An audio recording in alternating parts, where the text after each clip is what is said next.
Welcome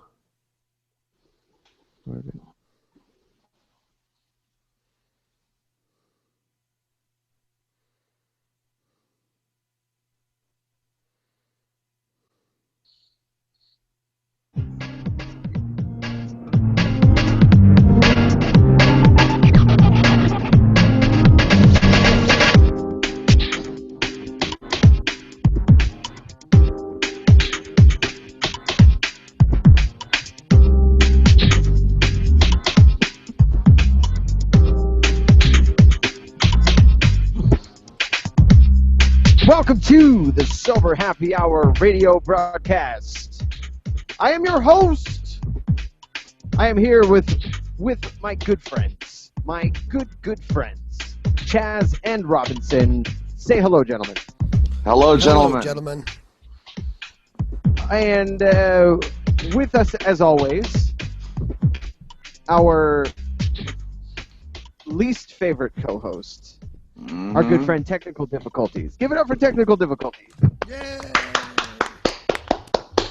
So, the reason I say that is Robinson should be in the midst of checking our feed to make sure that we're actually on the radio in San Francisco on Radio Valencia. How's that coming, Robinson? Not so good right now. Not so good or not sure? I'm just trying to get it. All right, I got it. Here we go. So, I'll make this shit happen. So, at the end of the day, it still shows ribbon around a bomb. So whether or not that's accurate, I don't know. No, it's working, so we're wonderful. So, all right, that's how we start every show, where because we're remote broadcasting, we don't actually know if we're on the radio or not.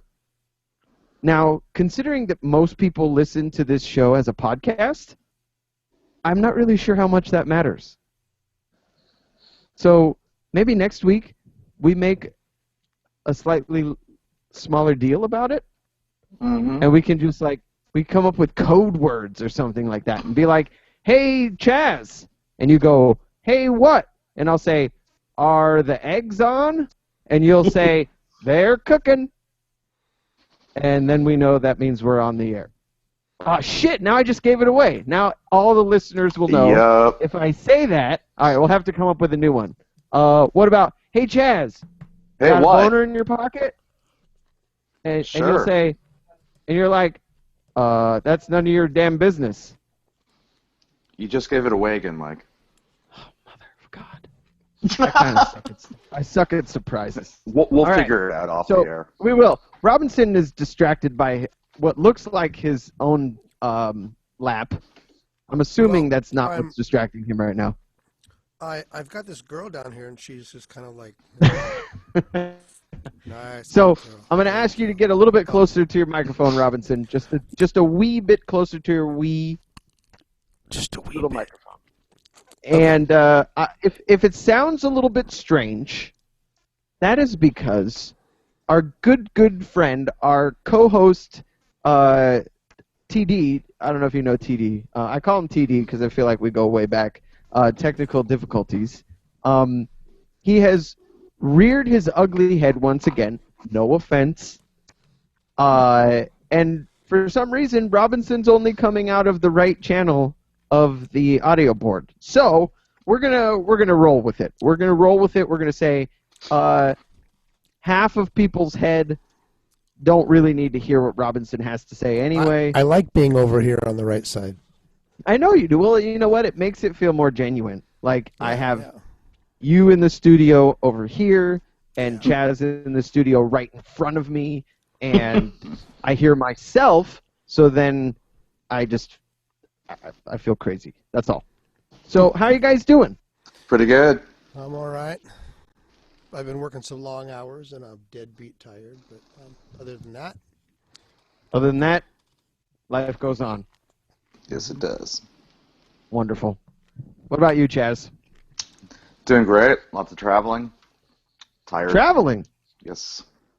That's exciting. Oh, yeah. Where have you been? Oh, all over the state, Flagstaff, Sedona, you name it. Flagstaff. Oh yeah. Fun. Mm-hmm. 8 hour That's pretty drive, cool. 1 hour meeting. Oh yeah, totally cool. Woo. All right. Yep. Well, so not that it's important, but my week was kind of boring. No. I just worked. That's all. I did have a tragedy though. It's a small tragedy, but I'll share it. So for those of you that don't know, I have a small modest side business. It is called Meat Mouth Jerky, the Meat Mouth Jerky Company. We make beef jerky in a few different flavors, and it's sort of small batch artisan jerky. And I was supposed to partake in my very first like festival, like a neighborhood street fair, and sell meat mouth jerky. But we ran into a bit of a problem, and that problem was that about a week ago, Phoenix got hit with a little something called humidity. And we're not all that familiar with the concept of humidity in the Nope. Valley of the Sun. Normally, it doesn't get much above about 11% humidity. We start complaining. So normally, in the 6 to 7% humidity is where we're comfortable. We're sort of like a community of land tortoises. And during last week, the humidity got up to about like 40-50%, which doesn't sound like much, but when you're not used to the humidity, it sucks. It is miserable. And I am going to be in New Orleans with my family in August, so that's going to be much worse. Anyway, long story short, jerky, for those that don't know, is dry beef or meat. It can be any kind of meat you like, preferably not chicken. That'd be gross. But dried beef is what I was attempting to make. It is cured and then it is dried. The problem with 55% humidity is that it doesn't dry. So in attempting to make a very large batch of jerky to take to this festival, the humidity peaked at 50-60%, and the jerky didn't dry properly. And when I came back to package the jerky, I realized that the entire batch that was supposed to be one of the big portions of what I was bringing to this festival had spoiled. So the entire 20 pounds of meat that I purchased for this festival had to literally be thrown in the trash can. You couldn't put a heater on it? Well, no, it was rotten. Ew. So, yeah, it rotted. It became moldy and disgusting. So, can't really sell that. Even though I only saw a few spots of spoilage on a few pieces, it was enough for me to say, you know what? I'm not going to sell this to the public and ruin my reputation. You could change the label to mold mouth. That'd be great. Yeah, puke mouth jerky. So, toilet mouth jerky. It's delicious. It's kind of like those fucked up jelly beans that they sell children nowadays that taste like boogers and vomit. Yeah. I got one that tasted like popcorn, and it tasted nothing like popcorn. What did it taste like, Chaz? I don't know, but it wasn't popcorn. Well, maybe you just are used to weird popcorn. You ever think about that? So, Robinson is apparently having dinner. This is my can of pineapples that I'm having for dinner. Yes, and for those that aren't familiar with what it sounds like to sleep next to a hamster eating, just listen closely to the right channel of your speaker, and you will now know exactly what it feels like to snuggle with an eating hamster. Well, you'll have to play it back because I'm done. So. Oh, well, all right. You can kiss my pineapple ass, motherfucker. We've got a good show lined up this evening. and I feel like I just jinxed myself because I've never said that before. But, I've been listening to hosts of other shows, and trying to get the hang of this thing, and they always say, like, we've got a great show lined up for you, ladies and gentlemen, a great show. We got great guests, we've got great this, and I'm so effing great. Now, I personally am not that great at this, but we do have a good show, hopefully, because the topic is going to be fun and depressing, which is the Sober Happy Hour's favorite type of topics to get into. Depressing topics that the three of us find a way to make light of and hopefully not cause any human tragedy by mistake. So, without further ado, and if the two of you are ready to follow me down this interesting path of conversation. Ooh, Robinson, is that a clove cigarette that you're smoking? Yes, I just... No wonder your audio equipment isn't working. Can't smoke in the studio? Yesterday. Oh, no. Well, if any of our listeners know Robinson, they know that this man has no vices. And he will smoke for a few weeks, and then he will stop, and we will hate him for his ability to do that. Yeah. In fact, I'm probably going to stop smoking tomorrow. You're very quiet, Robinson. Few days. It's just been a stressful few days, and I, feel like taking a cigarette break from the end of the day. At the end of the day. Hey, man. And I think in a couple of days I'm going to start running again, and I have an appointment to get my hair cut Tuesday. Really? What? Mm-hmm. Now, are you going to be like a chick and like just cut a couple of little inches off the bottom and then we're all going to be really disappointed next weekend when we see you and it's not short? If you take a second to Google like David Bowie circa 1970 Station to Station, where he's got his hair is long in the front and he combs it all back, but it's not long in the back. So he started like wearing it mullet? like that again. That's the look that I'm going to go for. He started wearing it like that again in the late 90s into the early 2000s too. Yes, but it was kind of more puffed up on the top instead of just really like slicked back. Yeah. Got it. Yeah. So I like this idea, Robinson. I like it a lot. I generally only cut my hair like every 10 years. This is an unusual time for me to cut my hair. Understood. But well, I think it's all part of my transition to Vietnam. I'm letting go of the past, kind of. It doesn't have anything to do with head lice? Nope, none whatsoever. Okay. Just checking. Just wanted to be sure. All right. I have no idea what that means, but yeah. Well, I don't know either. Whatever. So what was the show on again? I don't remember. But it's going to be really good. I'm glad. It's going to be really good. See? Robinson agrees. Yeah, absolutely. So, it's going to be the best show ever. Hands Until down. the next show. Right. Every show has been the best show since the previous show and before the next show. Right? It's kind of like when a technology company comes out with a new device, right? Yeah, so like it's the best Apple releases the iPhone, and they're like, this is our best iPhone yet. It's the fastest, most powerful, most excellent iPhone. It's like, well, it better be.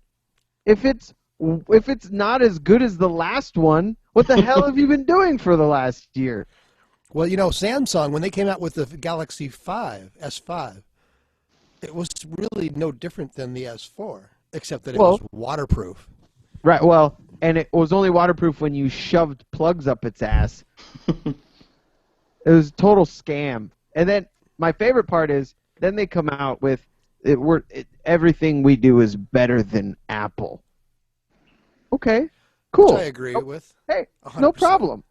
That's great. Except that everything they do is essentially an exact replica of what Apple did 2 years earlier. Even down to the name of shit. And so Apple releases this thing called Apple Pay, where you can make contactless payments with your phone.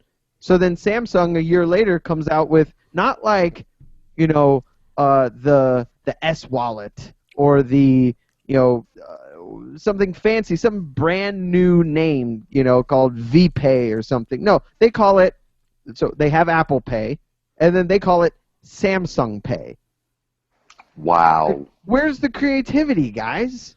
And then their new Galaxy 6 phone, from a distance, it looks like an iPhone. And you're like, oh, wow, that's a cool iPhone. And then you get up close, you're like, wait a second, that's not an iPhone. And then the best part is that for years, Samsung compared themselves better than the iPhone because you could remove the battery and put a bigger or a new battery, have multiple batteries to get better battery life, right? So a removable, replaceable battery. And that the phone was made of polycarbonate so it didn't break as easily. And it had a micro SD card slot so you could expand the internal storage to as much as you wanted to and weren't stuck with a certain amount of storage. Those were the three biggest selling points because they knew that their weirdo version of the Android operating system wasn't that good. So what do when they come out with their 6 phone that looks just like an iPhone? They make it out of glass, the whole thing, the front and the back, which they just ripped on Apple's iPhone 4 and 4S for having a glass back and front because it broke. And they get rid of the removable battery, so now it has the battery that's in it, and that's it. But you don't have like an Apple, there's no Samsung store that you can go into and get it serviced. So good luck if your battery fails.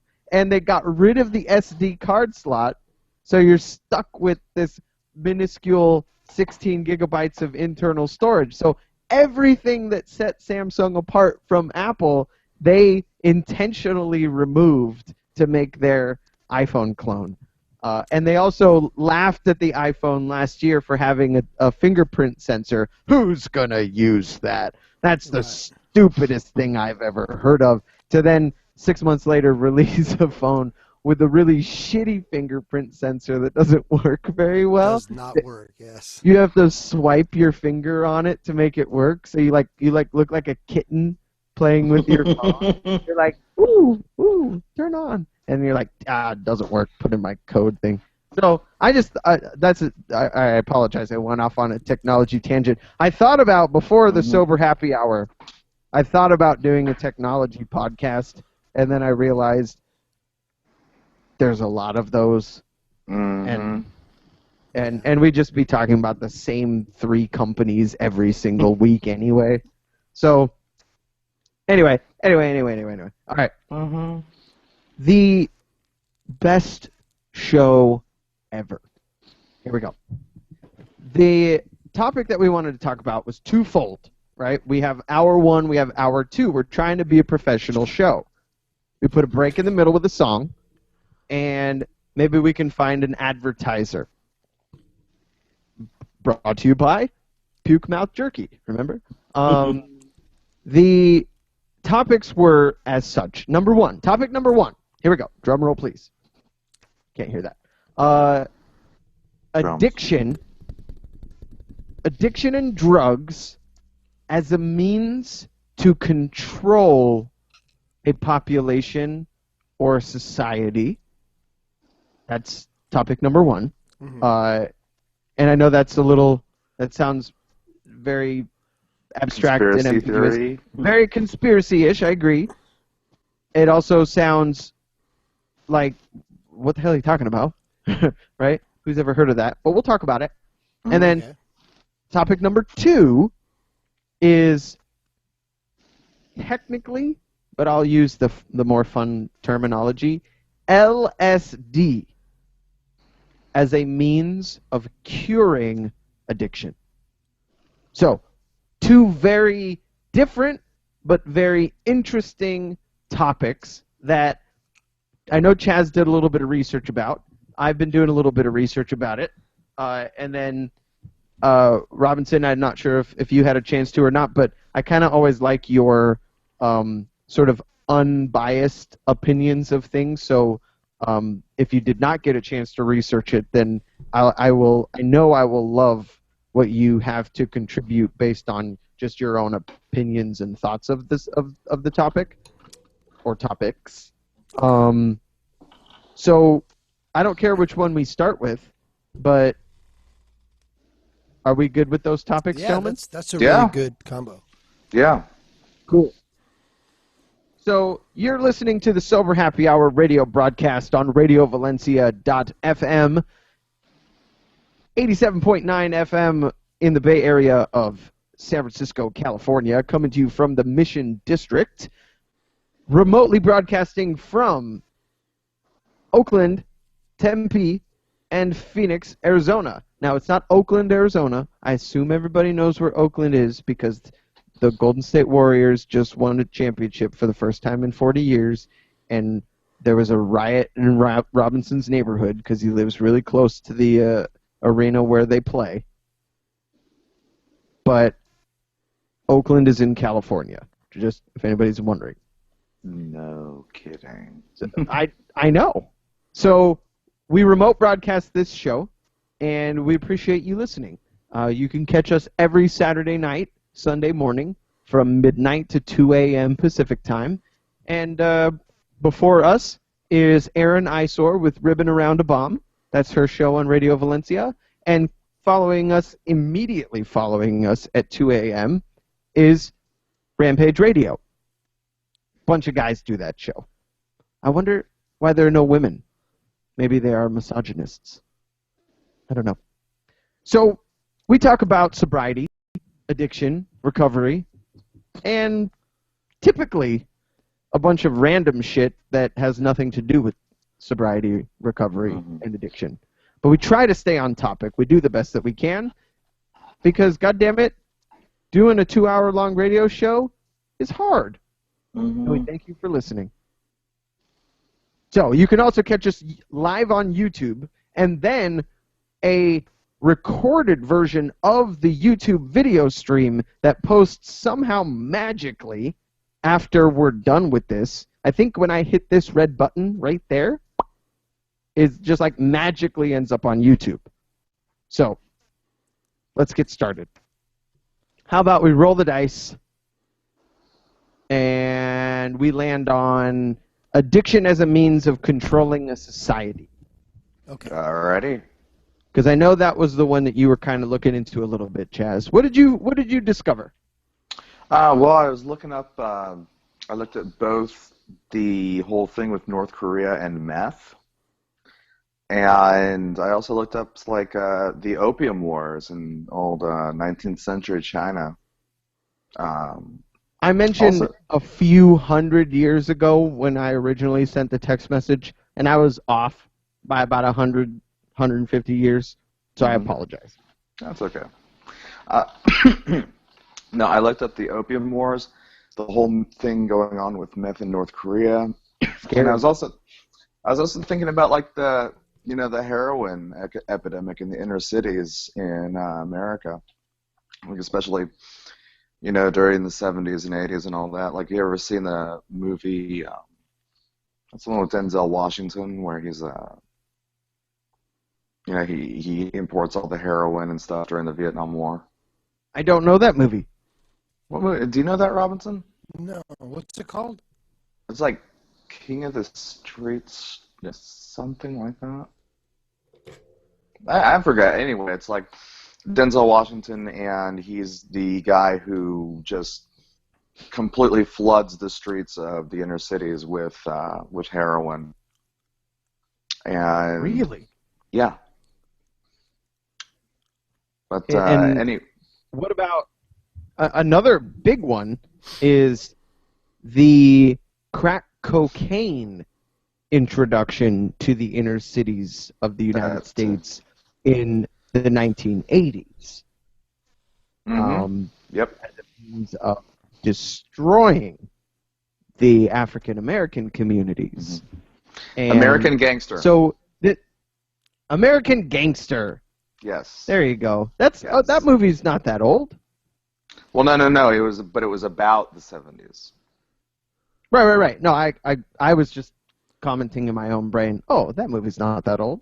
No, not at all. I wonder why I haven't seen it. So, what I find disturbing is the fact that the idea that a lot of people scoff at and they think, oh, come on now, you're just falling into a conspiracy theory.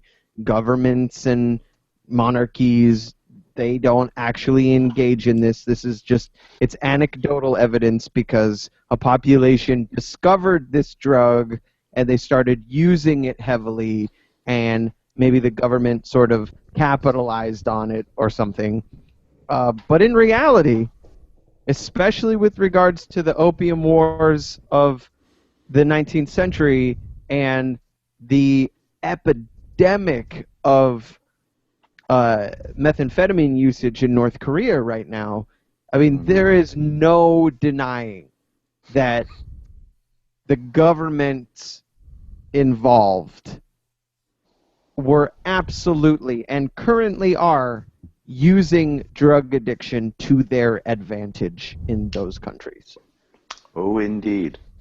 So what did you hear, what did you read with regards to the opium wars in London and England and that, Great Britain side of things?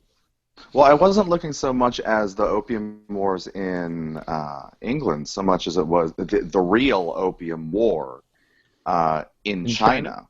Yeah.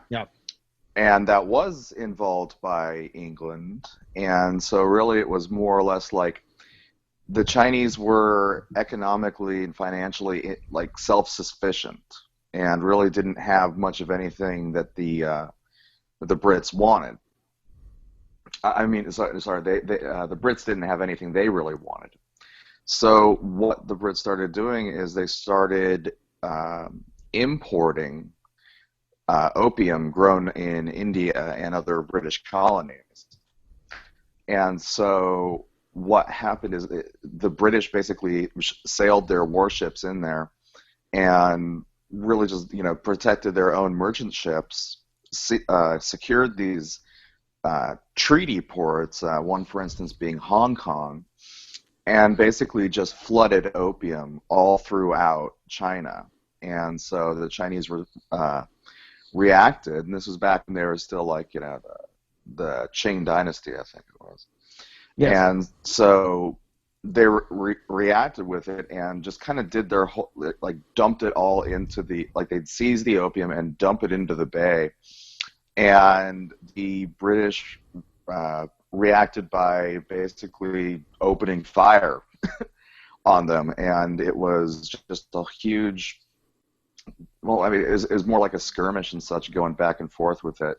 The eventual, and it ended up just being the British took over these ports completely as their own sovereign territory, and were granting what's called extraterritoriality to British citizens, meaning that basically any British person in China could do essentially whatever they wanted, and were only subject to British law and not Chinese law. And all of this, again, was really enforced with just basically guns and huge ships and all that. And meanwhile, they just kept the flow of opium going and going and going. And so that really... Now, in terms of a means to controlling a society, what was the outcome? How was the opium and the addiction of the population being used to control the masses? Well, if you look at it, it was basically by creating addicts in China. It was creating a need and demand among the populace. And so in order for the Brits, if the Brits were able to provide that and keep it supplied, it was kind of a way of ensuring their longevity and their presence as a trading power and military power in the area. Because again, they had nothing that the Chinese wanted. Except for now, opium. Right. And now there was a really unfortunate reverse and fairly catastrophic, I would say, accidental outcome to this as well. There was a residual side effect to this opium trade and this stranglehold on opium that the Brits had, which was, holy crap, imagine that, the British population also became horribly addicted to opium. Mm-hmm. And during the 1860s and for decades, I mean, they considered it London's dark era. Dark London, I think, is what they referred to, or Dark England, because the opium dens were just everywhere. And it didn't matter who you were. It didn't matter if you were, high society or you were a peasant. Well, the peasants couldn't really afford the opium, but it was pretty cheap.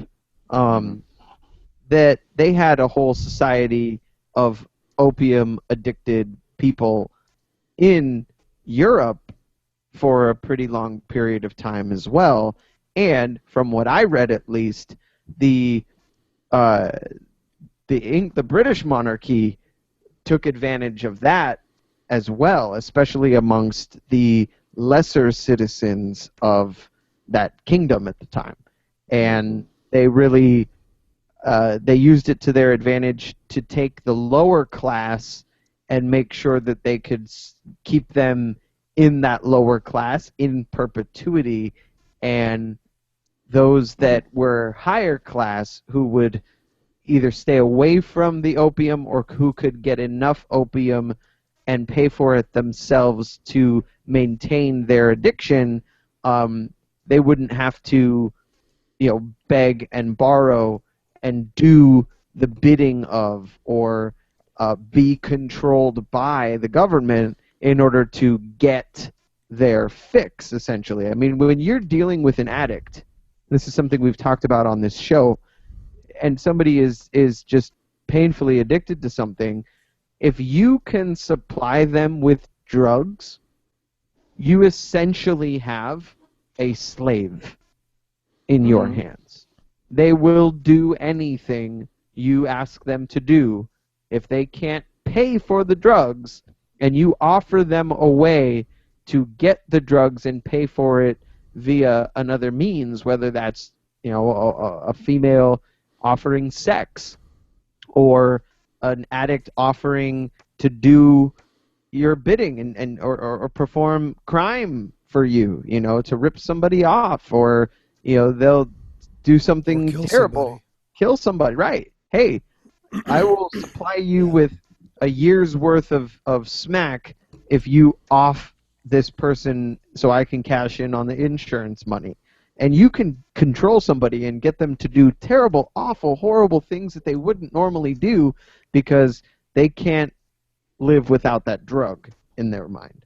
So we had two societies so dramatically affected by this opium in the 1850s, 1860s, 1880s, that it ravaged China and took its toll on Great Britain as well. And this was all because of a government who was intentionally pushing opium on who they thought was strictly China at the time. And backfire, right? Mm-hmm. So what was the outcome, Chaz? What ended up happening? Well, a lot of stuff, actually. With China, the whole thing is that pretty much every single historical event in China kind of leads to the next one. And so you could talk about the Taiping Rebellion, where, a huge-ass famine and people rising up, huge famine, millions and millions of people dying, all sorts of other fun stuff, all going on at the same time. But eventually it died down, but what ultimately resulted in was the establishment of Hong Kong as a British colony. And so back in 1997, when Hong Kong went back to the Chinese, the rest of the world saw it as like, oh my God, communism's coming and taking over and everything. It's all going to go to hell. the Chinese actually saw it as finally the end of the Opium War, is how they perceived it. They're like, okay, you bastards, Well, because the Limeys only getting reason out of that here.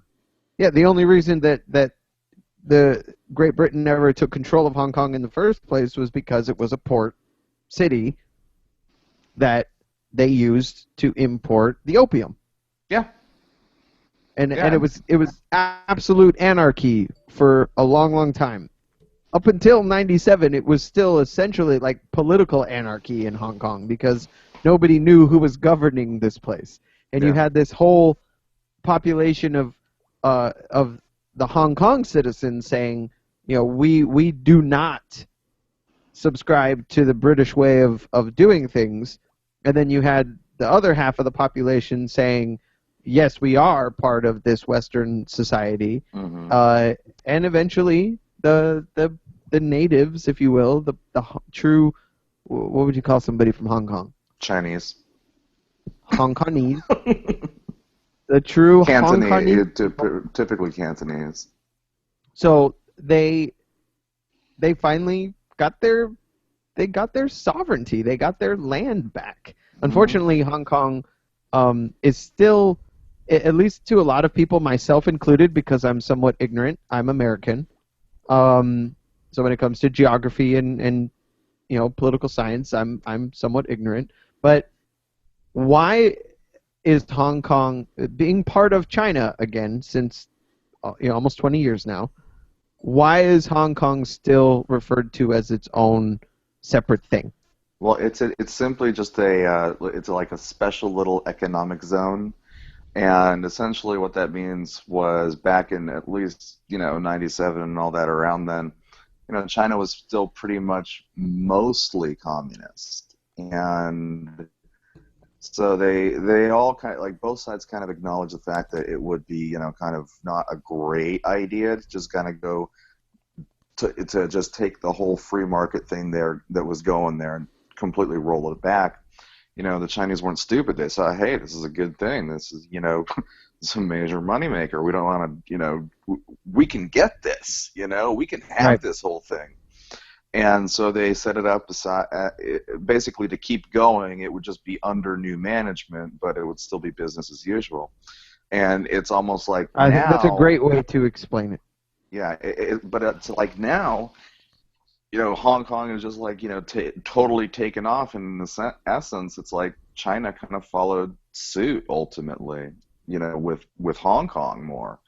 And look at how the Chinese economy has boomed in the last 20 years. Yeah, people thought it was going. People thought, "Oh my God, it's all going to go downhill," and no, actually, it did the opposite. Right. Well, so, are there still the residual effects of the Opium Wars in Hong Kong and mainland China? I'm sure there are.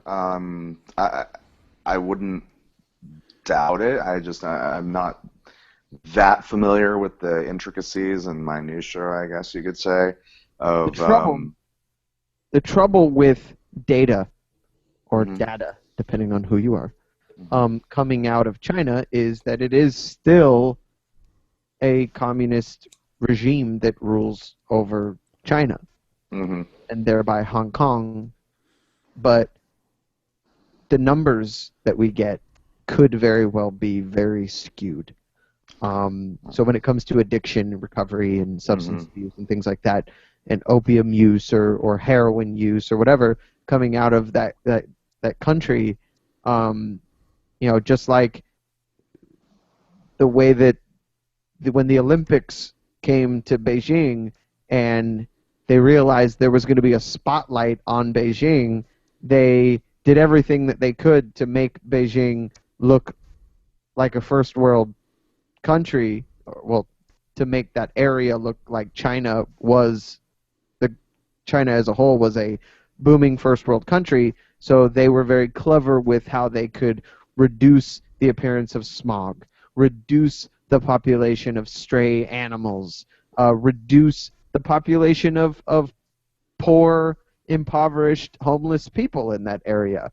And so they very well could be skewing the numbers that they share with the rest of the world in terms of substance abuse and addiction as well. And we could be too. And I'm sure we are. So, do you have any thoughts on this, Robinson, of the way that Great Britain essentially created an entire generation of opium-addicted Chinamen? And British of their own. Right. And Indian as well. And Indian and Afghanis. I mean, like, this shit is coming from the Middle East, and it is still a huge problem in certain parts of that region. Not for the government. It's not a problem for them. They're doing fine with it. Yeah. You look at Iran, and it's like they're still their main export. No, I don't really know. I mean, I haven't done any reading on it, so I don't really know that much about it, other than just the basic stuff. Well, what do you think about this? What do I think about it? What do you think about it? What are your opinions on it?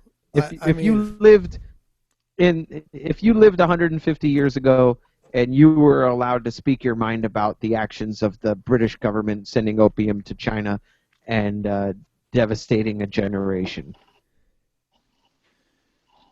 Good tactic? Wow, that's a real good move. I mean, that's that's a brilliant way to just keep people under control. The U.S. is currently doing it. They're not using illegal drugs for addiction, but they're using a combination of foods that are causing a lot of health problems with people, which is really good for the the medical industry, and the cancer research and all that, and the combination they found. I mean, it hasn't been that long. It's been like 40, 50, 60 years now. They discovered that the combination of fat and sugar and salt becomes addictive if you mix it in the right way, and now we have a whole country of people that are addicted to this, and the result of it is that it makes them kind of stupid and lethargic, and that's the current addiction that's going on now. You know who I think brought that upon us? Who? Colonel Sanders. The Colonel. He will not tell us the 11 herbs and spices. It is still a secret recipe. I am convinced he puts an addictive chemical in his chicken that makes you crave it fortnightly. I have one thing that Robinson, you just kind of brought something up a little bit here, like at least it made me thinking about it, and this may be going off on a tangent a bit. If you look if you look at what Britain did with China with opium, it's almost kind of like what we do these days with developing countries and, let's say, food and money. Yeah. Like the World Bank and the IMF and all those. We give money to these little developing countries to, help build their food supply up, and then end up enslaving them with debt that they essentially can never pay off. And it's almost like student loans. Yeah, and it's kind of like, it doesn't have to be drugs or anything. It can just be regular old food. Yeah. They're starving. I'm sure you're quite familiar with Jamie Oliver. Yeah. Not really. No? Oh, well, he's celebrity chef.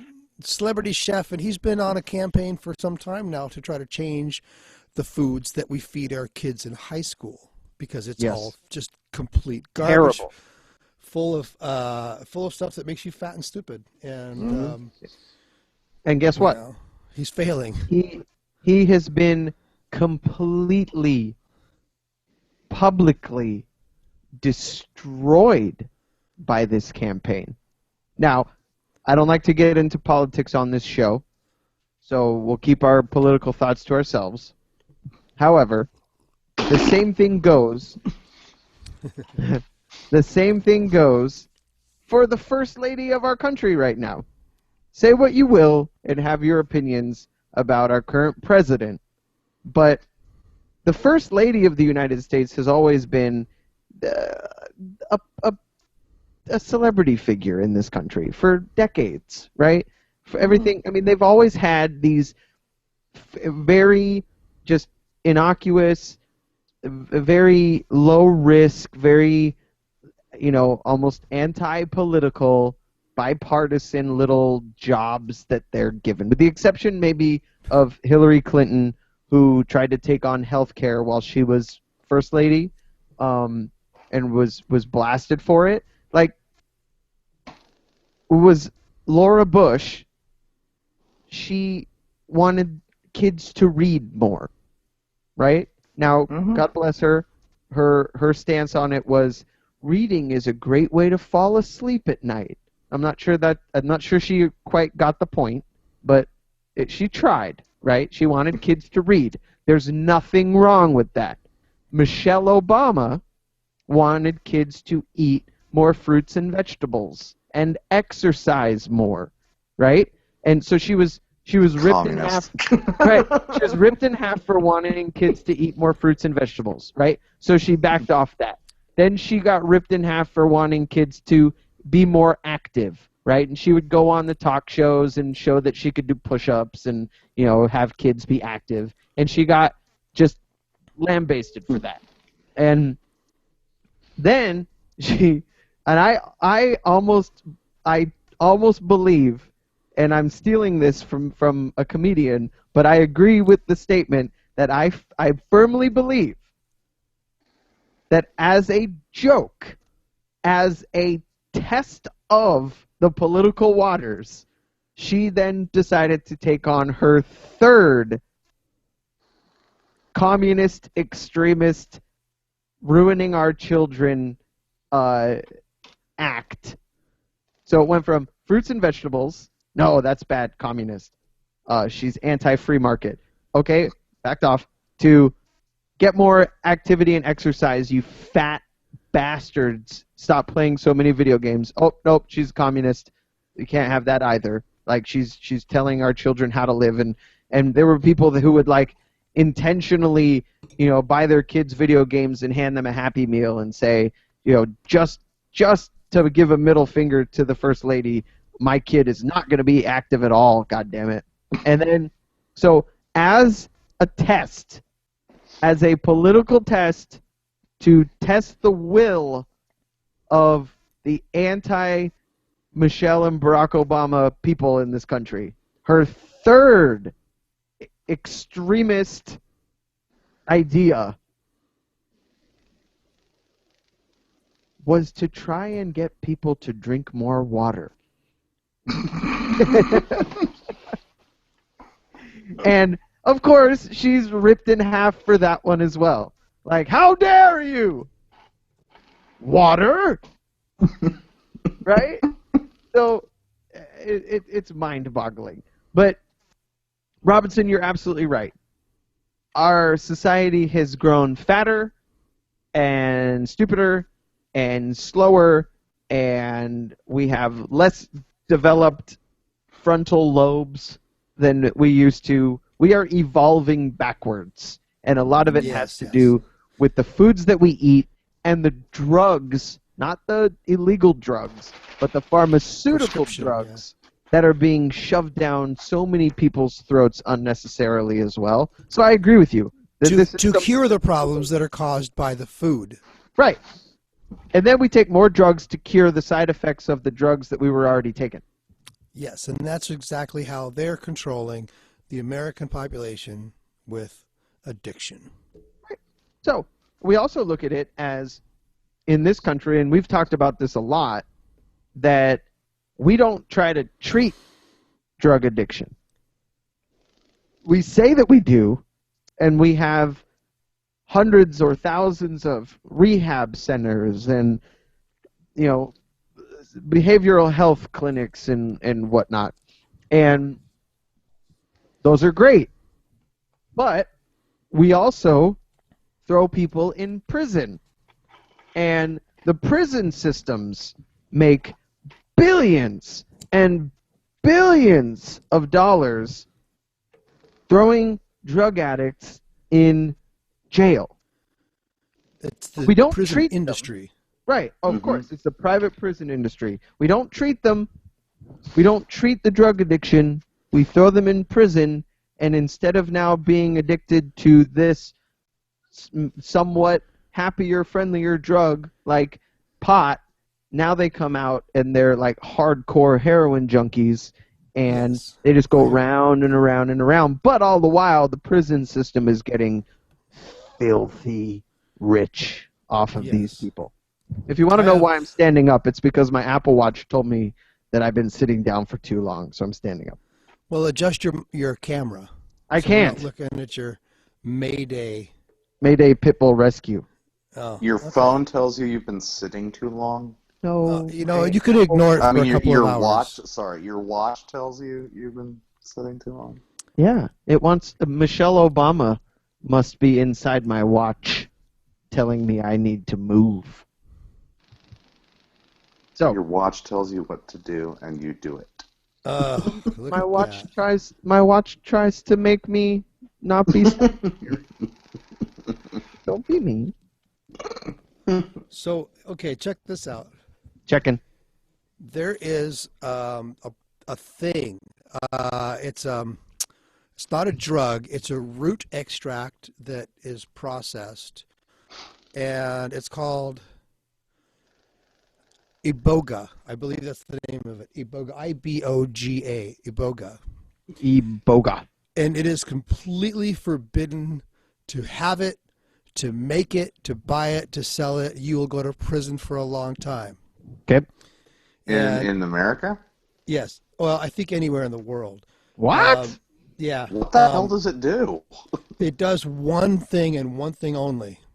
And that is, with one small dose of this extract, this root extract, it will completely cure you of whatever your addiction is. Aha! You were talking about ibogaine. Yes. Yes. And okay. I love that you bring this up because, and I don't mind transitioning into the next topic if we think that we've done what we can about social engineering around drug addiction, or we can talk about both of them simultaneously. But ibogaine is part of the next topic of LSD to cure addiction, and ibogaine falls into that category. So if we want to change gears, I'm with you, man. Let's change gears. Okay, so it is one of those things that causes you to suddenly be incredibly aware of yourself and your surroundings, and it changes your views on things. I need just that like shit. LSD does. Right. You do LSD one time, just one time. There are hundreds of college professors who recommend taking a trip at least once, whether it's LSD or DMT, something that takes you, because it's an awareness trip. And that's one of the reasons that those drugs are so illegal, is because the governments don't want us to be aware. So I love this. Until 1963, at Harvard University, they were doing tests, like sanctioned tests, laboratory tests on graduate students and the effects of LSD. This was sanctioned by the university, and there were professors and scientists who were taking groups and control groups, and they were testing the effects of LSD on the brain. LSD was not a Schedule I substance because the scheduling of substances didn't happen until the 1970s. But up until 1963, they were absolutely using LSD and realizing that, wow, people who are taking LSD are having these kinds of effects. And in other parts of the world, for probably millennia, there have been chemicals, and I'm not that familiar with this, so forgive me, anybody who's listening, if I'm misspeaking. Please email us, tweet at us, Facebook at us if we're getting the details wrong. But atropine is the chemical substance in the what am I trying to say? The plant side of some of this. So the natural occurring sort of psychoactive hallucinogens would be like mandrake or deadly nightshade or jimson weed or ayahuasca. Ayahuasca, datura. Right. These are things that native tribal people have been using for millennia to experience the spiritual awakenings and the self-awareness and reflection that what you're talking about with regards to ibogaine. And addicts in the United States are taking trips down to Mexico with like certified ibogaine therapists who are giving them doses of ibogaine under very controlled circumstances so that they don't freak out, and because there are some risks involved in terms of your own personal well-being if you're not doing it right. But okay, sorry, You're back. That's all right. I noticed you were gone. And we studied this in this country up until the 1960s, and then in the 1970s when they said, hey, F this, LSD, Schedule 1, and Schedule 1, for those that aren't familiar with how the scheduling system works, which is very stupid. Let's be like scheduling, like we call it scheduling these drugs, like that doesn't even make any sense. But Schedule 1 literally means that there is no medical use for this drug, which we know for like marijuana a vitamin. and THC in marijuana absolutely has medicinal uses. Schedule 1. We know LSD has certain pharmacological properties that can benefit addicts. They proved this in study after study after study that were basically shelved and thrown away because of the taboo. They had ick on them now that LSD was deemed nasty. And so they threw these studies out and never looked at them again until very recently. And same with MDMA is now being played with by the outliers to try to treat post-traumatic stress. And Special K, ketamine, being used in clinical trials to treat addiction, alcohol addiction specifically. So the ibogaine studies go as far back as the 1950s, Robinson, believe it or not, for treating acute opioid withdrawal symptoms. That's what's so incredible about ibogaine. Chaz and I actually did an episode and talked at great length about ibogaine. I don't know if you knew that, Robinson. Oh, I did not know that, no. So can you tell us, it sounds like you know a little bit about it, what that experience is like? No, actually I can't. I only know, I just have one friend who has some of this ibogaine in its raw form, which is, I think it's called iboga or something. I think that's the Spanish term. Okay. That's probably its legitimate it's name. It's not in like a pill form. It's just the bark. It's a bark. Okay. Bark of a tree. Okay. So someone has made it and given it to him, and he, every time he encounters someone or a friend of a friend who has an addiction that wants to get rid of it, he offers them a dose and, takes them through the process. And I don't know what I have no idea what the experience itself is like, but wow. Apparently you get sick for a day. Or three. Or three, yeah, depending on the amount of the dose. Right. So what they determine, for those that might be listening and interested, is that they have studies of ibogaine working, showing that this works as an addiction solution going as far back as the 1950s. Typically it's used mostly for opioid addiction because there's such a physical dependency there. But they've seen it work for alcoholism, and even crack cocaine addiction. And what they think is happening, and nobody really knows for sure, is that it's somehow it's affecting you metabolically. And so it's actually causing changes in your body that sort of push the receptors back, the opiate receptors, back to their pre-addiction state. So that's the physical change that ibogaine sort of puts people through.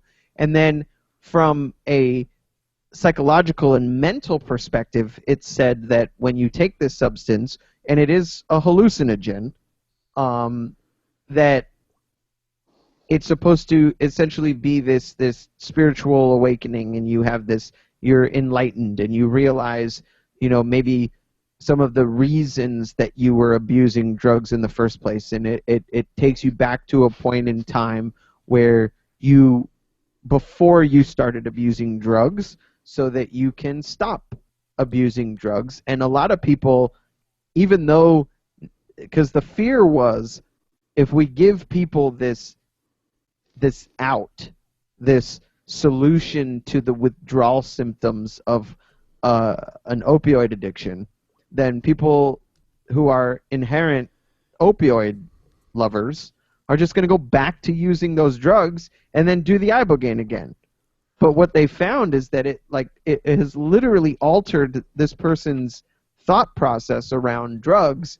And what the native people will tell you is that it takes you to a place where it helps you realize the errors of your way and why you were abusing the drugs in the first place, so that you can stop.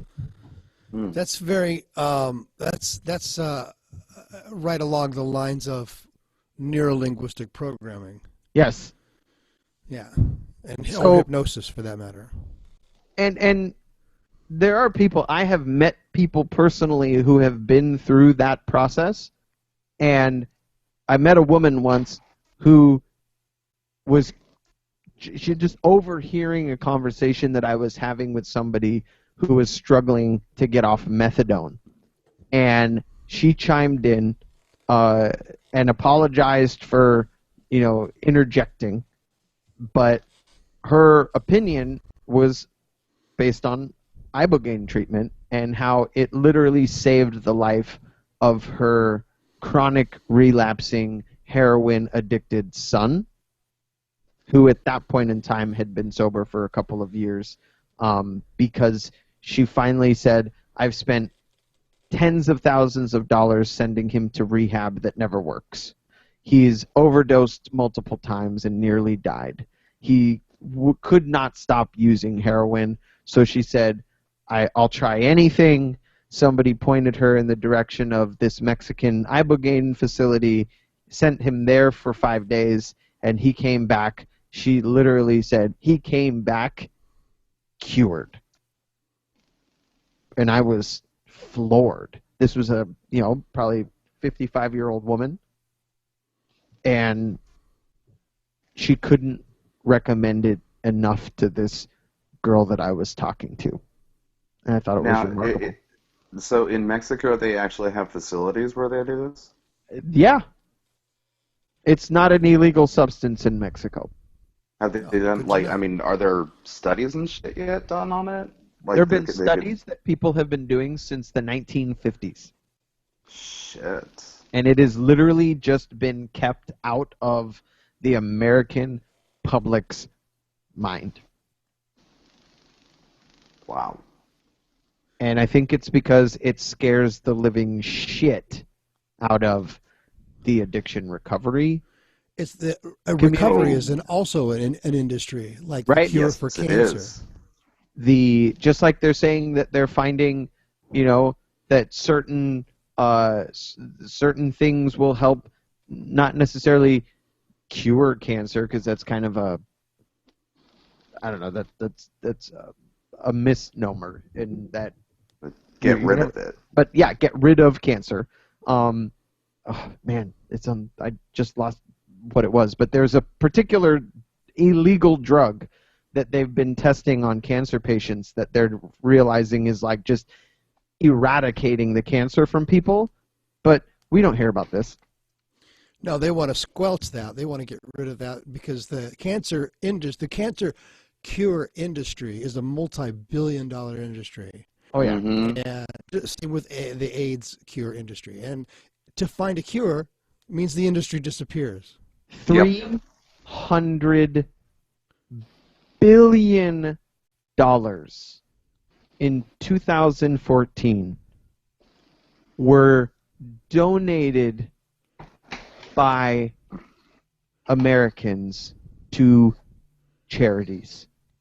$300 billion. That is an insane amount of money. Mind you, only 50 billion of that was given by corporations. The rest, private citizens. And how much of it was actually spent on the real research?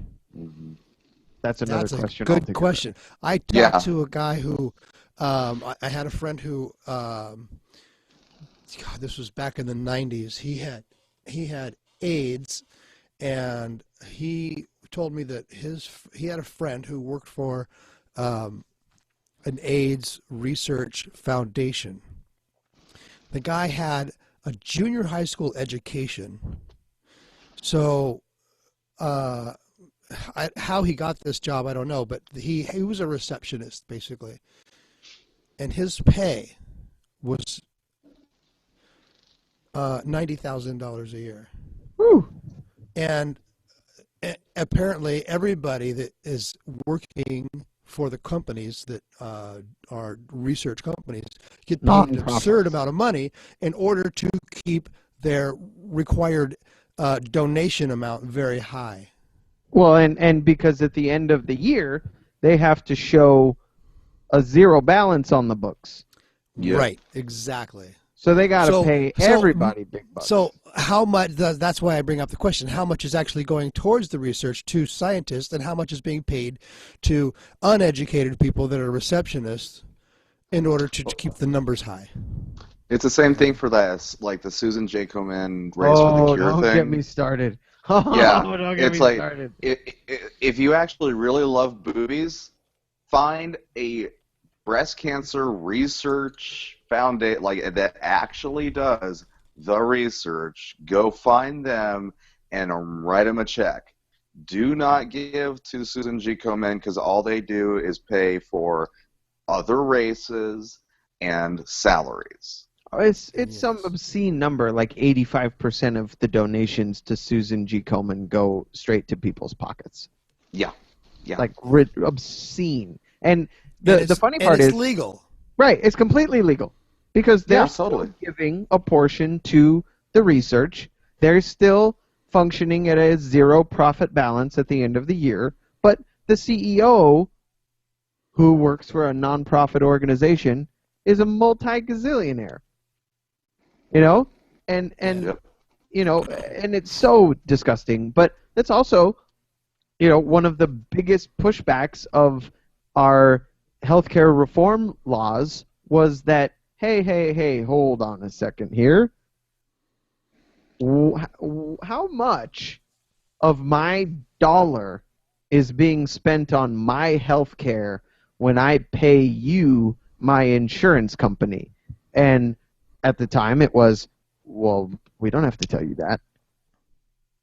You're getting the coverage we promised you, so why should we tell you that? Like, don't ask, don't tell, right? So when the Affordable Health Care Act came out, Obamacare, the law was 85 cents of every dollar has to be spent on the covered person's health care. And if you don't spend all 85 cents of the dollar, then you must give them that money back.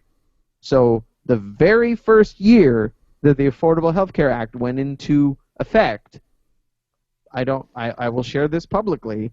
You know, my wife and I, my family, we contribute to an insurance plan every single month, so that we have good health care coverage for me and my wife and my kids. And at the end of that first year, we got a check in the mail from our health insurance company for over $200 for money that we paid that they weren't able to prove went directly to our health care. And I have talked to countless people that have received money back. Not anymore so much because it's been a couple years, because now they're being held accountable and they're not going to get away with it. But these nonprofits don't have regulations like that. If I give them $100, they could spend $5 on research and put $95 in the pockets of their administrators, and nobody can say a goddamn thing. No. So, LSD as a form of addiction recovery sounds counterintuitive, I know, and I'm not bringing it up because I think that our friends who are listening who are struggling with addiction or alcoholism should go out and score some LSD and take it to get over their addiction. But I bring it up because I thought it was an interesting topic. And the studies that were being done at Harvard University for a long time, after the discovery of LSD, I forget the guy's name who discovered it, but Mr. LSD. yeah, right. We'll call him Larry Sanders. Larry Sanders Davidson. Larry Sanders Davidson. It wasn't Ken Kinsley? No, it wasn't Ken Kinsley. It doesn't sound familiar. Anyway, after it was discovered that this could alter your mind and that people who had taken it would just miraculously change in some people, where I was this unmotivated, slovenly human being with no aspirations to I took LSD, had this interesting trip, and now I started Apple Computer Company. Steve Jobs very famously used to drop LSD and really used to give credit to his use of LSD to the formation of Apple as a company. So it got classified Schedule 1, and then all of the upstanding universities and research facilities and doctors and scientists completely turned their backs on it because it became illegal, for one, and number two, because the medical community as a whole made the decision that there was no medical benefits to it whatsoever, and it was highly addictive, so classify it Schedule 1, prison, illegal.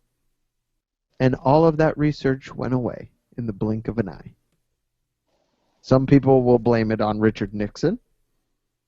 Other people will blame it on a more conspiracy-like idea that the research was too promising, and so it was bad for business. And I believe both to be partially true. An interesting story. It was also used for chemical warfare. Well, like and an interrogation MK Ultra techniques. kind of stuff. Oh, that was MK Ultra. Yeah, that was it. Right.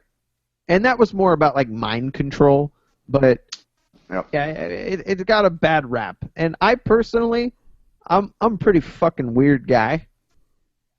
I will profess that.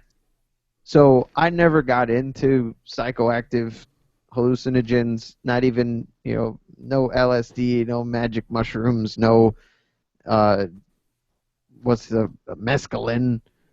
I've never tried that shit out because it scares the crap out of me. Mm-hmm. So I can't speak to its effects. But and I'll ask, and you don't have to answer. Do either of you have any experience with that shit? No. Yes, a couple of, for the first time ever, after never having taken any kind of than an occasional small dose of mushrooms. A friend, the same friend who told me about the ibogaine, had a substance called 2CI or 2C1, which is a kind of like a designer hallucinogen. It's not LSD, but it is I guess it has many of the similar properties. And I was in on the playa, which is where Burning Man is, and now this was during 4th of July, and I tried it, and it was a really good place to do it because the desert is just really wonderful and peaceful, and I had With a bunch of crazy people running around. Very nice experience. Well, this was 4th of July is not Burning Man, so there's only a few crazy people running around. And I've done it a few times since then, and I really like the sensation when I'm on it. It hurts my spine the next day. My whole spine feels achy, so I just decided not to try it anymore. So yeah, mushrooms are fun in small doses. But why? Why what? Why? Well, you say they're fun. As somebody that's never tried them, just out of curiosity, why are they fun? It's the same way that MDMA is fun. It just never tried it. It makes you feel good for the moment. It makes you just feel good inside, feel good about yourself. You feel MDMA makes you feel like hugging people. Everyone is cool. Everyone is beautiful. You just see things in a different way. And then once the drug wears off, you still remember what it was that made you feel that way, and you don't have to take the drug all the time. The high that you're on when you're on it, aside from the awareness factor, is it's very similar to the sensation of limerence, which is the feeling that you feel when you get butterflies in your stomach because you're in love with someone. You just feel so giddy and happy. That's kind of what it does. Interesting. As long as you don't take too large of a dose. Got it. Yeah. So, with regards to some of the studies around LSD and some of these graduate students who were taking LSD, they tried to be very scientific about it. Control groups, double-blind placebo testing, and there's a very famous there was a LSD experiment. It was called like the Good Friday incident, where a bunch of Harvard graduate students and a professor, they performed a study, and they took 20 people. Maybe it was 10 people. We'll say 10 people. They gave 5 of them LSD and 5 of them placebo. But very importantly, the placebo was not just like a sugar pill. It had a particular chemical in it that still reacted with your body and made you feel sort of flushed and your skin tingled a little bit, so that the people who were taking that, and these were all people that had never taken LSD before.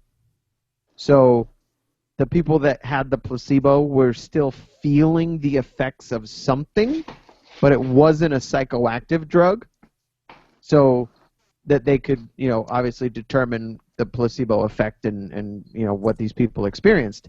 And 8 of the 10 people said that they experienced some of the psychoactive whatevers, the visualizations, the kaleidoscope colors, what the fuck ever.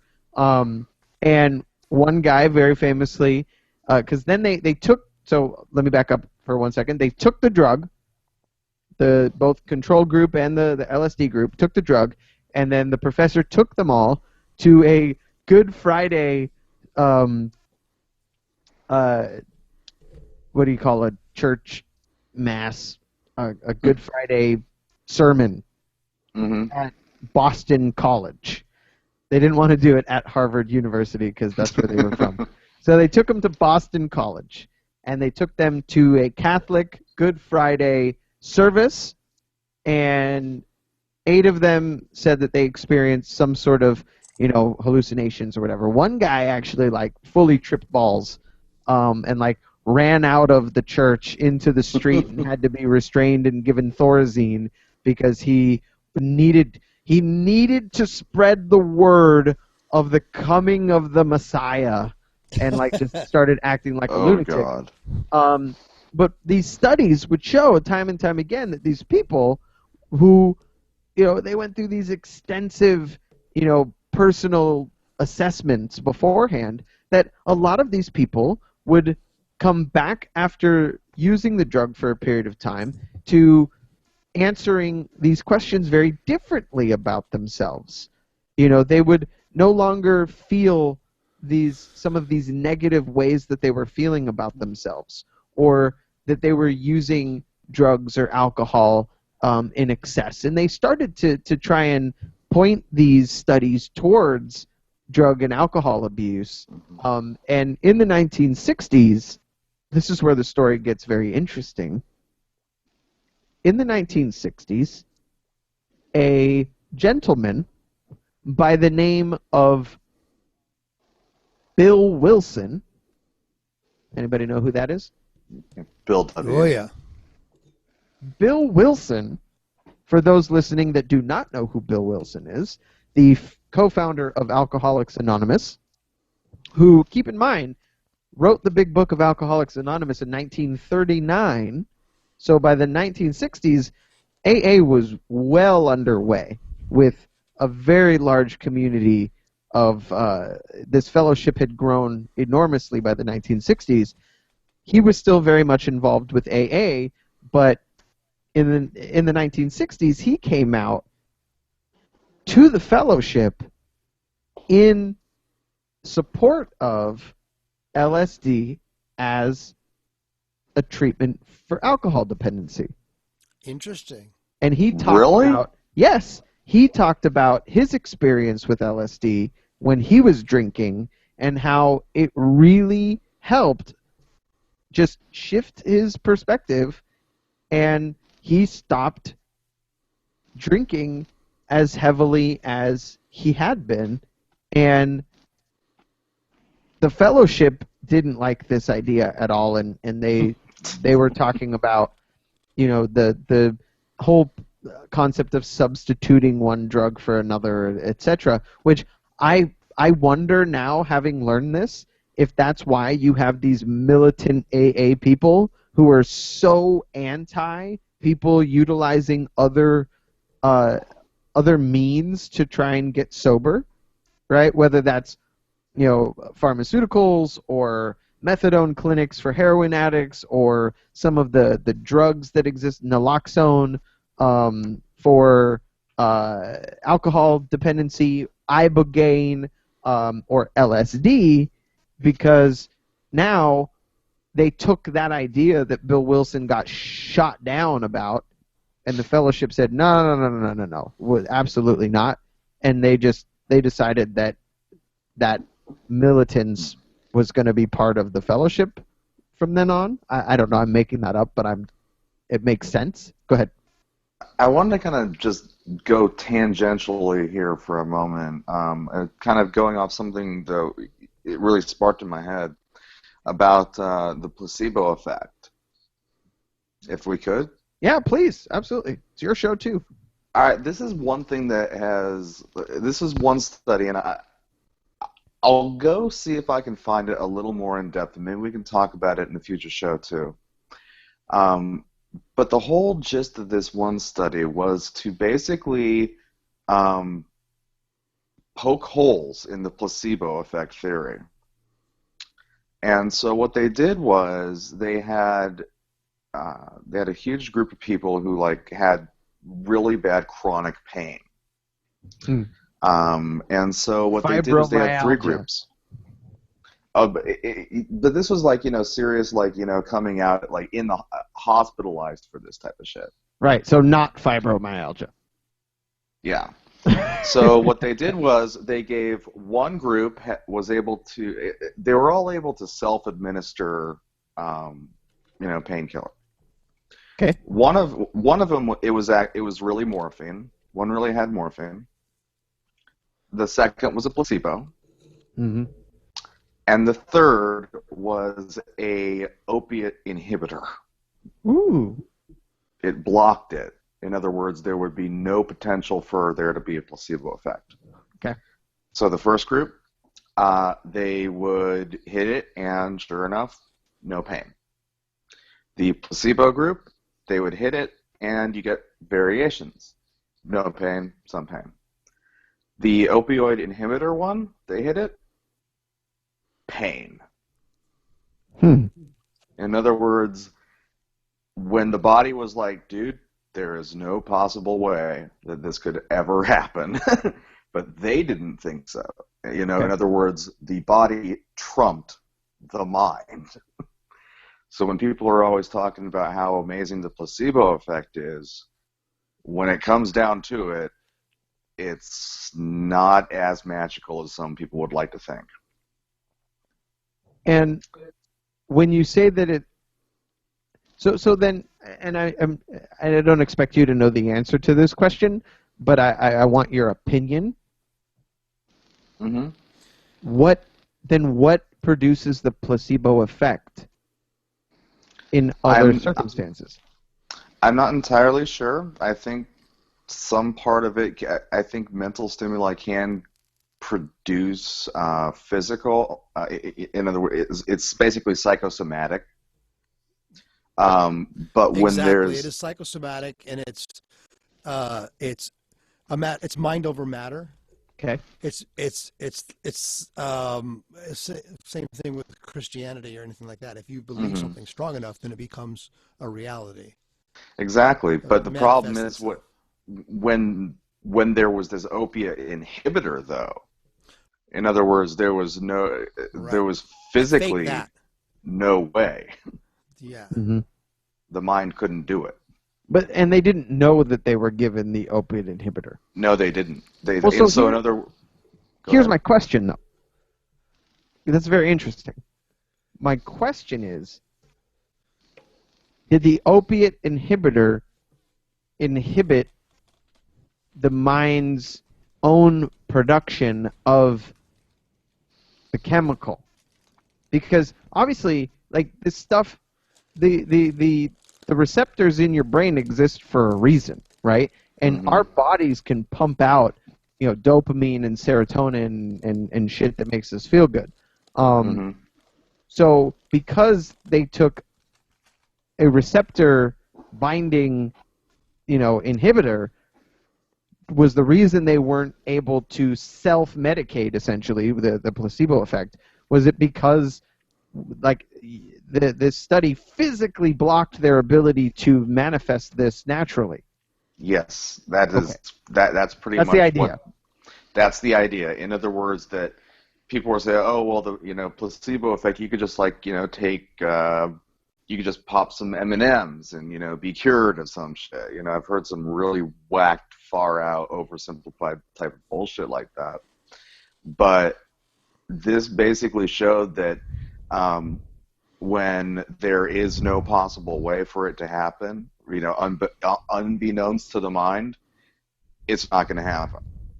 It showed that, yeah, there is, mind does have an ability to definitely have influence over matter, but when there's literally nothing to work with, the mind can't do it, because those receptors were blocked. Well, because to me it almost proves the point, though, then. I don't think that it disproves the placebo effect. What I think it does is that it proves the placebo effect.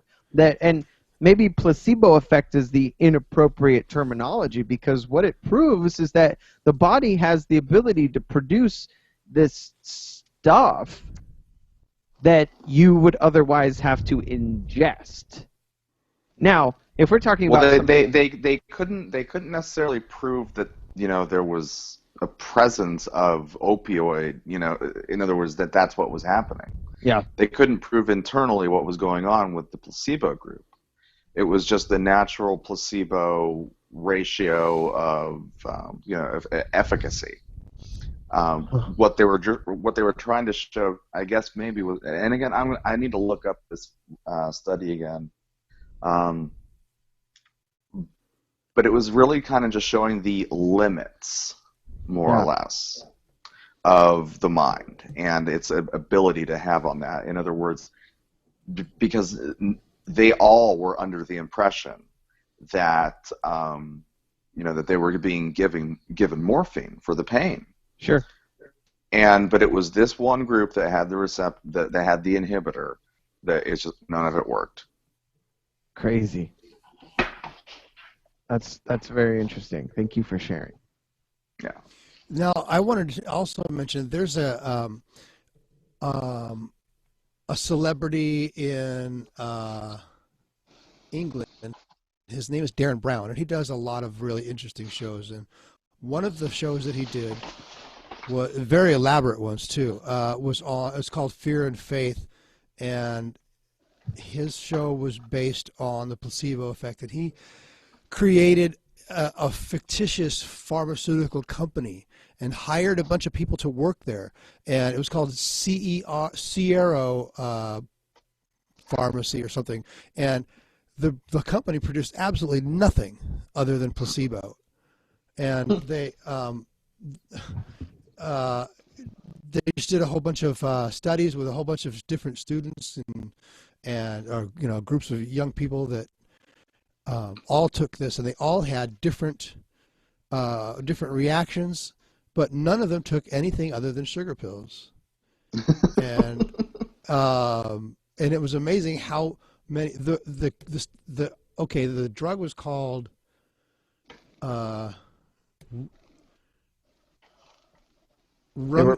they were Pirin tablets. Pirin tablets. Aspirin with the A and the S scraped off. Pirin. Pirin, yeah, something like that. It actually, the name of the drug was not an acronym. What do you call it when you mix the letters up? An anagram. Anagram. An anagram. It was just an anagram of the word placebo or something like that. Mm-hmm. So yeah, Darren Brown, Fear and Faith. Watch it. It's very interesting. I think you'll enjoy it. Fear and Faith. I love it. Yeah. Can you find it on Netflix? Yeah, well, you can find it on YouTube. Okay. Good. That's good enough for me. So, I just posted episode 18 of the Sober Happy Hour radio broadcast. I'm a little behind. I apologize. What episode are we on? What episode is this today? I'm pretty sure that this is the Radio Valencia episode number 20. Which is pretty exciting. It might be 19. I don't know because I still have to edit last week's show, and until I realize whether or not last week's show is the correct file here, I'm almost certain that this week's show is our 20th Radio Valencia episode, which is that's very cool. I mean, I'm going to be honest with you. I have seen a lot of podcasts come and go with far fewer episodes than the 20 or 30 now that the Sober Happy Hour has. And I want to take a moment before we go on a quick music break to genuinely thank the two of you, Robinson and Chaz. You were both good friends of mine, and I appreciate you for that. But aside from our friendship, the two of you have so graciously come along on this journey of the Sober Happy Hour show and taken hours out of your week every week without fail, for no money, no fame or fortune, no recognition or even any positive feedback from anyone, to continue to do this show week after week, to a modest audience of listeners that I hope and I firmly believe that the work that we're doing is important. And I wanted to tell you guys on our 20th episode of the Radio Valencia version of the Sober Happy Hour radio broadcast that I truly and honestly appreciate the two of you coming along for this ride, and that I am grateful, and I am always impressed with your input. I am humbled by your knowledge and willingness to learn and do what we're doing. I know it's not always easy. It's not always what you probably want to be doing with your Saturday night, but I wanted to say thank you. You're welcome. You're very welcome. You're welcome. So this was an idea that was hashed out in my brain for a couple of years, and if it hadn't been for thanking us, if it weren't for the two of you willing to do this, I had to do an episode a few weeks ago by myself, and I'll tell you right now, that sucked. I remember you doing the first 2-3 episodes by yourself, and I think remember I did listening to them. I did almost 10 of them by myself. Oh, 10. Oh, geez. Okay. Yeah, and it is such a better show because of the two of you. Feedback just generates more thought and ideas and education as well. So absolutely. Yeah, I did enjoy your shows, the ones that I listened to where you were by yourself, but it really just wasn't. It isn't the same without having someone else there. Well, and who the hell wants to listen to me talk for an hour? Like, that's the goddamn truth. I'm sure I could listen to myself talk for an hour in my deep-seated narcissism, but I don't know. I thought it on our 20th episode together would be fitting to at least remind you guys that I really am very grateful that you take the time to do this every week.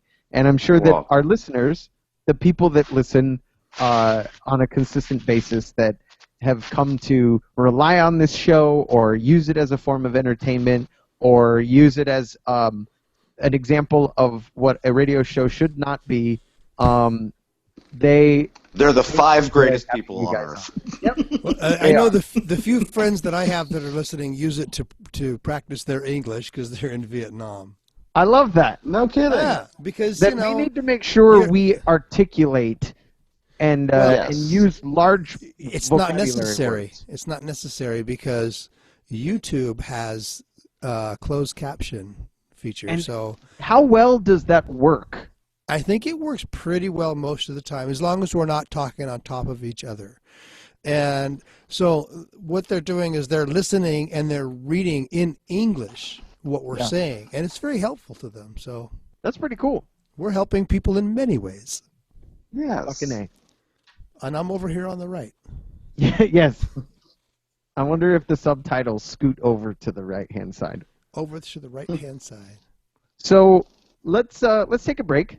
We've been talking for a while. I'm so glad that this is the best show ever, by the way. Of course, yes. It is. Well, everybody knew that. This is a little tune. I want to say that the song that was pointed out last week by our listeners who liked the song and asked you about it, I want to say that the song was Fell. It's called Fell, F-E-L-L. Because I played one song, we had major technical difficulties, so I had to play another song, and I'm pretty sure that the second song was Fell. So if it was great, if it wasn't, I'll still try to figure it out. All right, play the song when you're done, and tell people where they can find this music. So I don't know where they can find it. Well, I'm going to have to post it somewhere, I guess. You're going to have to put your stuff somewhere online where people can download it, because I'm getting requests, and I'm just like taking stuff out of my Dropbox and giving them access to your files that I have. So yeah, it definitely should be posted somewhere. So when Apple Music launches in 10 days, they are going to make it possible for independent artists to get their music up on Apple Music. And that's something that I am looking into, and we'll be able to create an artist page and have music available. The only problem is that Apple Music is not a free service. So I will also want to find somewhere that I can post this stuff, whether it's SoundCloud or somewhere easily accessible that people with a mobile phone with an internet connection should be able to get it. But I will work on that. I promise. So this is a little song. This is an old song, an oldie but goodie, one of the fan favorites. You're listening to the Sober Happy Hour radio broadcast on RadioValencia.fm, 87.9 FM in the Bay Area of California. This is Arbor Circle with a song called Ever Wonder Why off of their debut album, self-titled, from 2003. I hope that you enjoy it. I know that I will.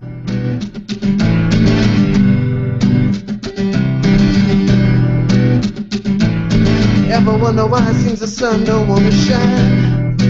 I see you, I see that you realize it's you this time. Ever wonder why it seems to never seem to notice when you wake up cold, when I feel the cold side of your bed and I'm reaching around for the touch of your hand. You and I, we seem to be that kinda, sorta. Ask me, see, be anything you need until I wrap myself around, wrap myself in you. Confessions of your love make everything so hard, confusing what is real with what you won't know. Yeah, be true, I know you won't, so I'm going now.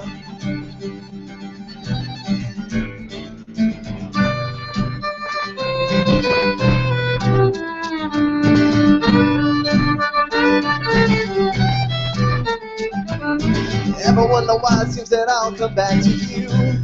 Yeah, I do too. I really couldn't think of anyone who's worse for me. Ever wonder why it seems I never seem to come home? So you wake up tired when you see the cold eyes in my head, and you're reaching around, but I'm already dead. You and I, we seem to be that kinda sorry. Ask me, see, be anything you need until I wrap myself around, wrap myself in you.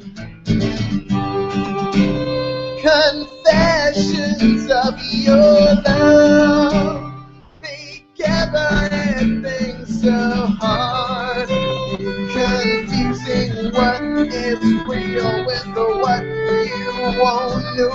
Yeah, be true, I know you won't, so I'm going now.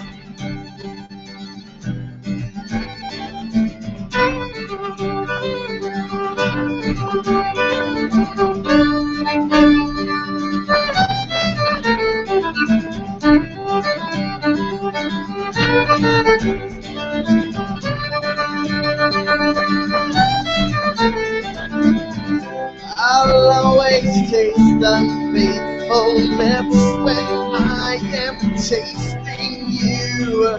You had your urges when he stood his ground in front of you, and now that he has you on there, better things for you to do. know that your eyes, I'm not your fool.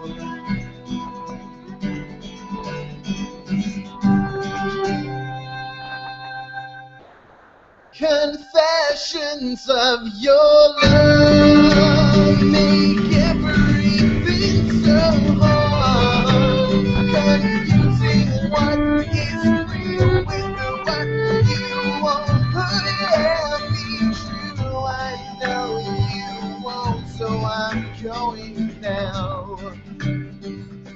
So I'm going now. No, no, no, I'm going now. Oh, no, no, I'm going now.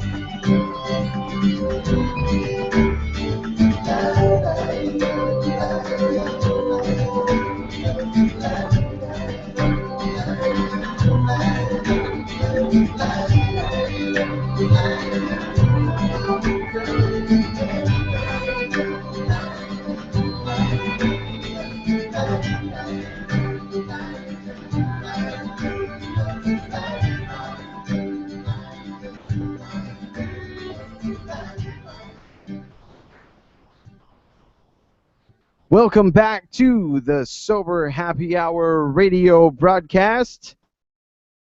Thank you for listening. We are coming to you live, like we do every single week, inside, outside, and all around the world. And from other planets, where E.T. is from. It's this cute little E.T. doll with a stretchy neck.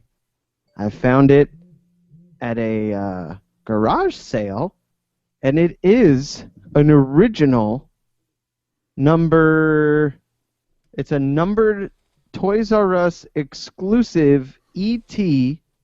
the Extraterrestrial, made of polyester, E.T. doll. He has a sandy butt. Hear that? It's a ballast. Exactly. Keeps him upright because he's got a big ass head. But I found this little guy and I loved him. His finger's yellow. It's weird. Because he's peed on it or something. But you can't see that in real life. It's yellow in the video. It's not yellow when I look at it. Really? Yeah. All right. My mind is officially blown. I swear to God, I'm not taking LSD right now. So, we were talking before the break about LSD as a means of curing addiction. And we talked about a bunch of other substances. And the idea of these atropine chemical compounds found in, mandrake, ayahuasca, gypsum weed, deadly nightshade, those are supposed to have similar properties to LSD. And then potentially, I don't know that anyone's ever proven this, but similar effects on addicts and alcoholics as the LSD has been shown to have. So those are readily available plants in a lot of places. So something interesting. So,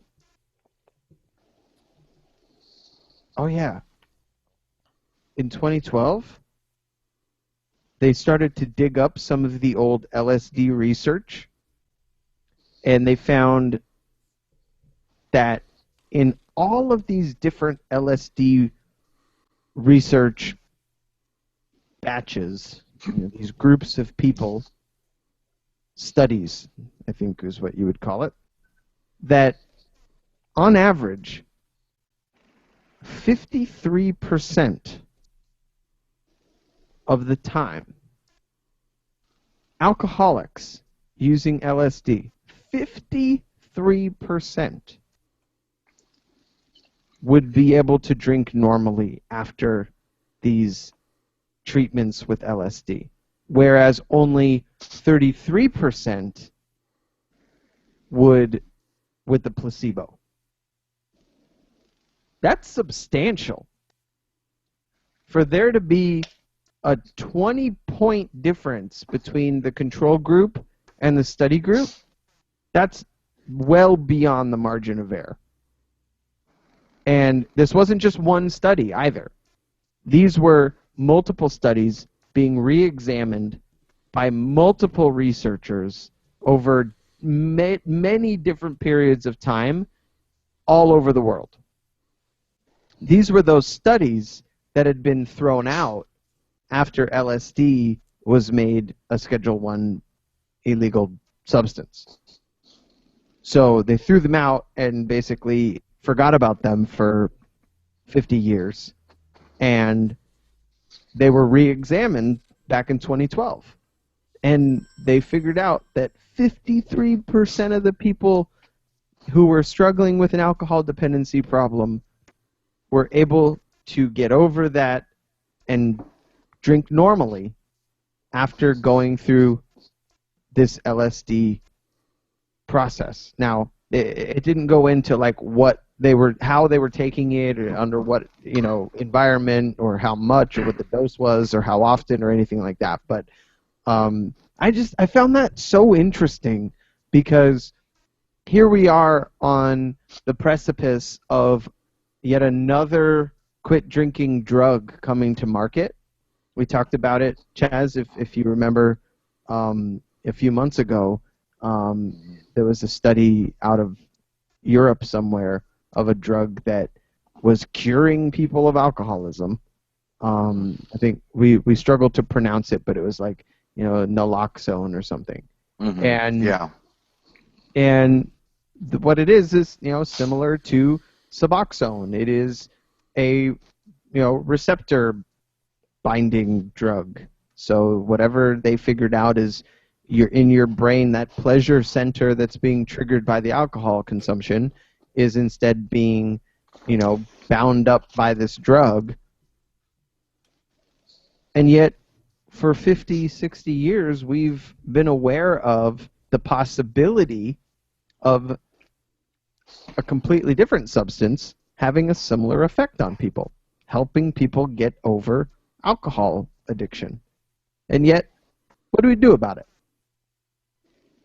Well, I think that Robinson kind of had it earlier that, the recovery industry is a multi-million, if not billion-dollar industry, and then you've got, of course, the pharmaceutical companies, who are also definitely billion-dollar industries, who really have a lot to gain by people staying addicts, and really have a lot to gain by people not recovering. So, are you playing a video game or something, Robinson? No, somebody just bombed my phone. I got to turn it off now. He's a popular guy at 2 o'clock in the morning. So that's what I think is, keeping this stuff from really getting out there and even seeing the light of day, is there's way too much money to be made from addiction. Yes, I agree, 100%. And that's very sad. Yeah, it's fucked up. It's just fucked up. Mm-hmm.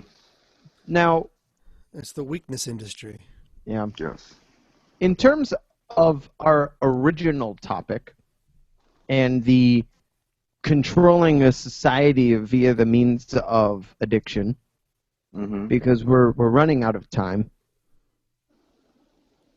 I wanted to briefly touch on North Korea and methamphetamine, because I know that you did a little bit of reading on that, Chaz, and I'd love to hear what you came up with. And just keep in mind we're at about 5 minutes remaining in the show. Okay, well, I'll try to get through fast then. Basically, what I found out is that marijuana and all sorts of other stuff are legal in North Korea. And Sign me up. Yeah, I mean, when's the plane leave? They've got a lot of weird drug laws there, but what happened New was Amsterdam. Well, what they do is, since they have like zero to no actual healthcare, like pharmaceuticals or any kind of anything, is they now use crystal meth as kind of a cure-all medicinal thing for, you know, anything from recovering from a stroke to cure for the common colds and cures for backaches. And they also use it like totally they use it socially. Like you'd go over to someone's house and they would offer you meth. Cool. You know, just like they'd offer you coffee or something. And so where's it coming from? Jesus they're making Christ. they're making it themselves. The government makes it, or you know, and or people will make it on their own. But they would also be exporting it too, and it was like 96 to 98% pure. Wow. And Like I mean, they said it was literally like it was like Breaking Bad. It was an entire country of Breaking Bad, is what it was. And I mean, if you there's a great Vice article on it. So if you just you know, Google North Korea and methamphetamine, it's like the first 2 and 3 articles that come up. Read them. It's just so bizarre how this all, how it all works. They were using their embassies around the world to actually export this shit through it. Jesus. Yeah, they had their ambassadors and other diplomatic people who, you know, diplomatic immunity and crap, were getting these drugs and all this crap into other countries through their embassies, because Pyongyang was basically making them they had to finance themselves. Wow. So they would just send them drugs, and they'd sell the drugs and use part of the money to pay for their own upkeep, and then part of the money back to Pyongyang. So, I mean, imagine a society utilizing crystal meth as a cure for the common cold, a medication to treat stroke. Hopefully they're not using it to treat high blood pressure. Seems counterproductive. But and recreationally and socially. Right, recreationally, socially. Wow. I just did a quick search for North Korea methamphetamine, and there are pages and pages of articles. Yep. So a really serious problem, and when you're dealing with a society, you're dealing with an entire very, very isolated country full of people who are already being manipulated and controlled by their government. One thing it does is it eliminates hunger. Right. So if you're starving, then hey, people don't complain. There's a way to control. Absolutely. So that's a whole nother conversation for another time, I think. And we've not really hit a lot on crystal meth as a topic on this show. So for another, let's save it for next time, gentlemen. We can dedicate an entire show to the world of tweakers and crystal methamphetamine. Because it is a phenomenon. It is with Breaking Bad, with you know, the whole generation of methamphetamine, and how they have literally changed the way we shop at convenience stores because of the epidemic of homebrew crystal meth. Yep, I think it's worthy of an entire hour segment on this show. Okay, let's do it. This is the Sober Happy Hour radio broadcast. Chaz and Robinson with me as always. Thanks again, gentlemen. I mean that. This was episode 20 episodes in on Radio Valencia for the Sober Happy Hour radio broadcast. Rampage Radio is coming up next. We appreciate you listening. Hit us up on Twitter, facebook.com/soberhappyhour. Send us your emails, soberhappyhour@gmail.com. And as always, if you or yours is considering getting sober, I highly recommend it.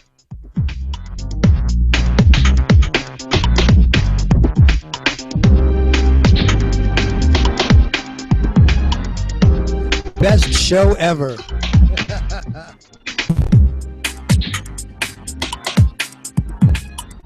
Yeah, go E.T.